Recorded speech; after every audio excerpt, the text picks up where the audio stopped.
Welcome to our channel. Today we how to verify your account with Discover Card detailed guide step by step clearly.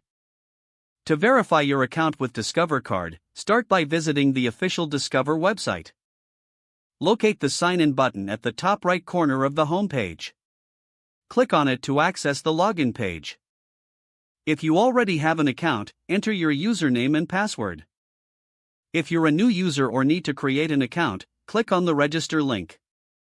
Fill in the required personal information, including your social security number, account number, and zip code. Create a username and password that meets Discover's security requirements. Once you've filled out the registration form, submit it to proceed. Check your email for a verification link sent by Discover.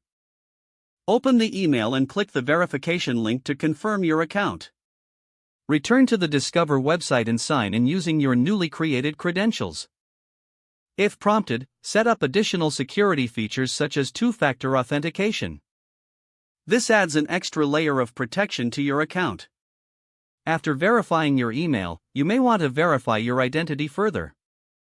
This can be done by providing additional personal information or answering security questions. If you have a Discover mobile app, you can also verify your account through it. Open the app and navigate to the account settings. Follow the prompts to verify your account within the app. After completing these steps, your Discover Card account should be fully verified. Feel free to explore your account features once verification is complete. If you encounter any issues, contact Discover customer service for assistance. If the page does not load, refresh the browser or try again in a private or incognito window. Make sure you are using the correct email address, then retype it carefully to avoid small typos. If your password is not accepted, use the reset option and create a new strong password you can remember.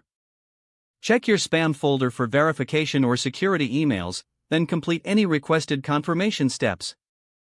Enable two-factor authentication if available to improve account security and reduce unauthorized access risk. After signing in, review your profile details so your contact information and settings are accurate and current. If you see an error message, note it down and try again after restarting your device and internet connection. Don't forget to like this video and subscribe to our channel for more step-by-step tech guides.